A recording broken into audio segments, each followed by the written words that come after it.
a fourth down play. I like this situation if you're Durfee because your quarterback, Tim Furtado, is not afraid to put the ball in the air. And if he can get the time, the young man has the skill to throw to the open receiver. And so we'll look for 24, Roger Plant, number 86, Chris Costa, once Durfee gets the ball and takes it from the line of scrimmage. And he's had time, as we pointed out before. They've thrown the short pass several times during each one of their drives. If it wasn't for the interception, Durfee could have got on the board first. They were picking them apart on the short pass. And you know that Furtado is confident in his offensive line to give him that protection because he gave it to him earlier. So we'll see what happens. Number 82 will be kicking off right now. Tim Bradford, the tight end, and also the kickoff man. Back deep for Durfee, number 19, Tony Resendiz for one. Nice and it is going towards Resendiz. And Resendiz has the ball at about the 20. He's taking it up the middle. He's trying to find some room. He's still on his feet, but he's finally brought down at about the 29-yard line. So the minute 28 left, it'll be Durfee's ball, 1st and 10 at the 28. A good job right there by the Dartmouth Indians special teams to keep them deep. So we'll see what Tim Furtado can do in his version of the minute 30 drill in high school football. And, of course, the offensive line, Lance Desnoyers, the center. The tackles, Dave Lynn and Todd Robinson. And the guards for Durfee, Tom Desnoyers and also Tom Hardgraves. So we'll see what they can do. They've given him a lot of protection. And, of course, the receivers, Tony Resendiz has gone out, along with Chris Costa and Chris Palumbo. If Furtado can get the time, I think he'll move the ball.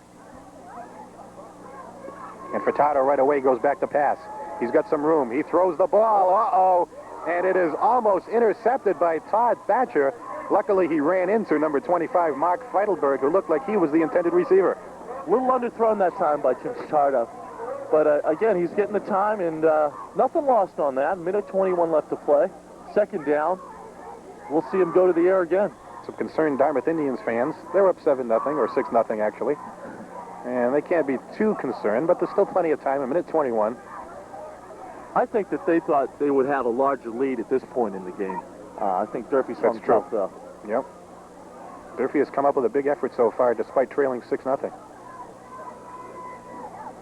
And Furtado, again, is going to air the ball up. He throws the short pass. It is caught, but he was down when he caught the ball, Dave Martins. And, of course, in high school football, you can't get up and run. So that's going to be a 3rd down and a loss of about 5 on that screen pass. Dartmouth takes a time out here thinking that they're going to get the ball back. Not a bad call with about 3rd down and 17 to go here. I would use, if I was a coach, and I once was, I'd institute the shotgun here. Give Furtado some time to set up, look downfield, and pick out his receivers.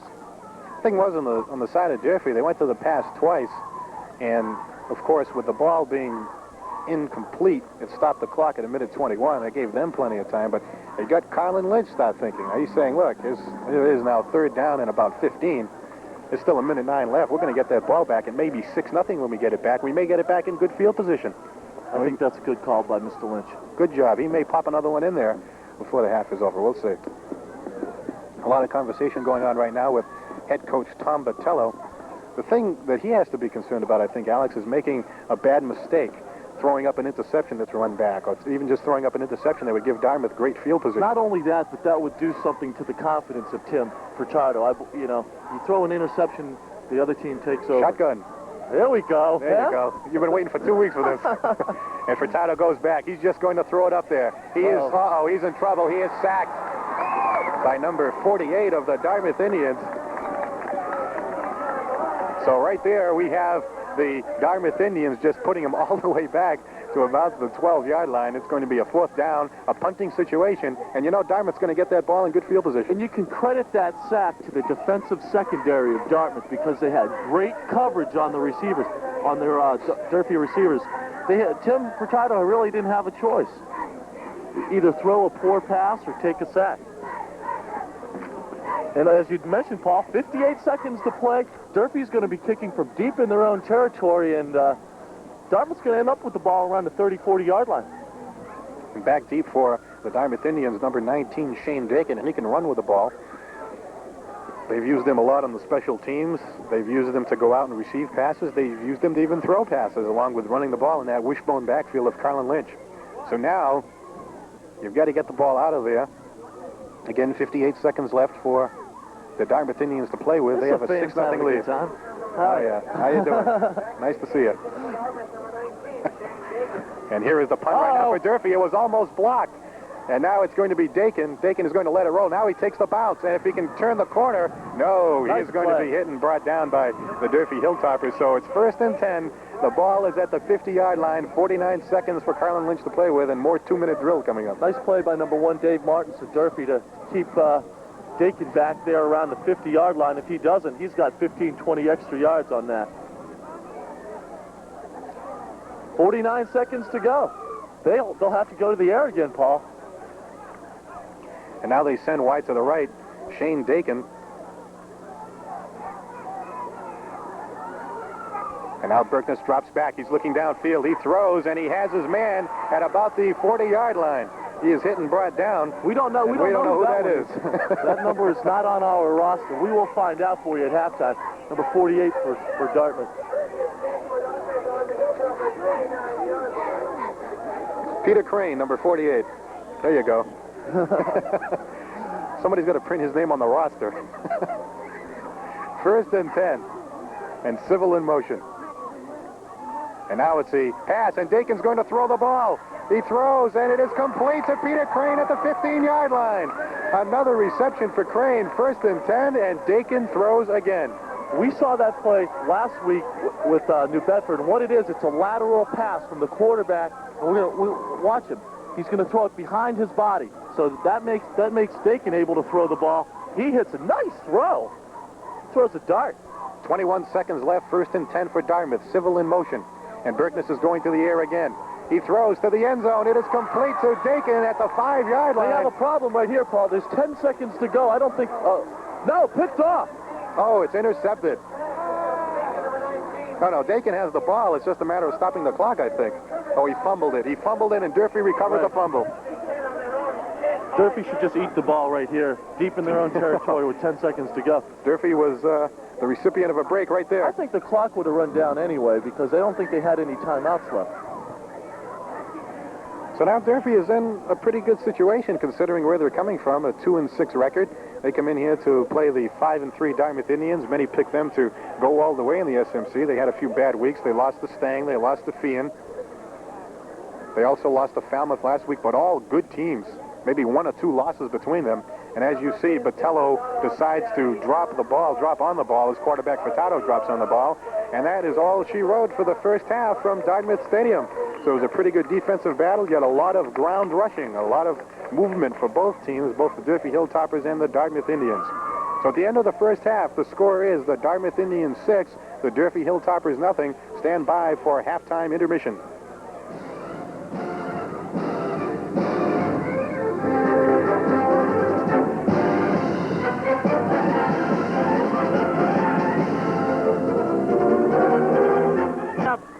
Opening second half kickoff, and Durfee receives it. That's number 26. He brings it out to the 30-yard line and is brought down by a whole host of Dartmouth Indians. And Paul, we have the privilege to be visited by athletic director and basketball legendary coach Skip Karam up here in the booth. Skip, what are your thoughts on this first half of play? I thought Durfee played really well, and a couple of breaks right before the half. Right before the half, they could have scored a touchdown. The interception really killed them. Right. But Dartmouth came back, marched down the field with some very good pass plays, and we're at the other end of the stick right now. That's right. So Furtado brings him out. Costa set wide to the right. That's Plant to the left. He's going to go back to pass, sprint out right. He's got protection. He's got a man. That's Resendez. He breaks it open, and he's going to be close to a first down. That was a nice run and nice catch by Resendez. Skip, let's talk a minute about what I've read in the Providence Journal the last couple of weeks, that the SMC might be realigned. Some teams are wanting to get out. How come they're trying to get out, and do you think it'll go through? I don't think we have enough time on here to discuss the whole thing, but they're talking about enrollment, and that's one of the big factors of a lot of these teams leaving. That's really going to hurt us. Resendiz boy that just made that catch. It's too bad. This is the first time he came out with football as a senior. He's done really. He's had a great season. Getting back to the SNC, do you think that it'll actually go through, that these teams leave playing the school the sizes of New Bedford and the sizes of Durfee? And why do you think all of a sudden it's happening? And why do you think all of a sudden they're getting the notoriety? Well, it's happened once before. It happened in the early 70s where the league disbanded and Durfee and New Bedford were left out in the cold, and we had to play independent schedules, and New Bedford also played in the Greater Boston League.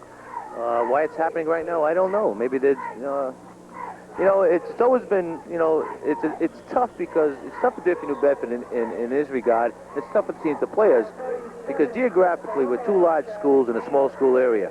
I mean, all the schools comparable to our size are up around Boston. But you want to play around here. You want to play in this area. And I think, except for a couple of sports, the competition is very competitive. Very competitive. Here, for instance, Dartmouth's beating a Durfee team, and not only that, but they have a much better record than Durfee. The only thing that you guys control is basketball, and let's talk about that for a minute. You won the state last year, and you got your big gun, Mike Herron, coming back, signing with BC this Tuesday, 11 at Durfee. That's a big thing. But how do you see this season, Skip? I mean, you got to feel good. You got to feel confident. Well, I feel good. Having Mike back and also my point guard back, and I think we'll have a good season. But how far we will go, and postseason play, that's another thing, because a lot of factors come into that. You have to have a lot of good play, good coaching. You also need an awful lot of luck. Yeah, we were talking about luck. You, Paul, and I were talking about luck last week, and you mentioned how last year you were lucky to win 4 of your 5 postseason games. Exactly. But luck, I think, is also ingrained in the team. As we watch, who was that? That was Colombo. Colombo, bringing it around the right side.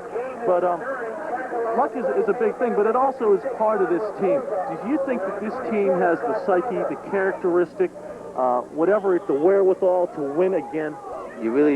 That's going to be determined, throughout the whole season. I'm going to have 3 new starters in there, and we're going to see if they could fit in with the chemistry, and they haven't had that much game competition also. Okay, so thanks for stopping by. Do you have any words of wisdom for our viewers out there, Skip? Not really. Just keep playing golf, huh? Thanks for stopping by, Skip. Okay, boys. Good luck. Alex, the Durfee Hilltopper football team has been moving the ball very well during that interview. Palumbo's been carrying the ball quite a bit throughout the drive, and Tim Furtado picked up the last first down. And once again, as we saw in the first half, the Durfee Hilltoppers are moving the ball very, very well. If they can just finish the drive when they get down deep in enemy territory, they'll have some scores up on that board. Okay, Furtado brings them out. That's Costa to the left. Quarterback sneak going for the first down on 3rd. It's going to be close. Your call on this, Paul? I guess in the first half. What do you say? I think he's got it. Do you? I do. Hard to tell right now with the body's still all over the ground. Now we're just going to wait for the spot of the ball. 6:03 left here in the 3rd quarter. The Dartmouth Indians are hanging on to a 6-0 lead over Durfee. The only score of the game came in the 2nd quarter when Mark Civil capped off a nice drive, ran it around the right side, and took it 2 yards into the end zone for a touchdown. And a lot of people, as we said before, Alex, thought that the Dartmouth Indians were really going to have a field day. In fact, Tim Furtado's father, the quarterback's father, thought that Dartmouth was going to come in here and, honestly told us that he thought they were going to do very well against Durfee. Durfee's come up big so far, and it has to be a credit to them. They really got up for this Dartmouth game. There's the measurement. No, there's the bird. So that's going to bring up 4th and a couple of inches in a big play for Durfee right now, because they have to regain a little momentum in this game. Dartmouth took some of that momentum out of their sails at the end of the first half with that big drive, and also keeping them hard pressed down there. So we'll see. Looks like this is a running situation. Okay. 4th down and 1, 4-down territory. Got to go for it. Yep. Furtado brings them out. Oh, nice play.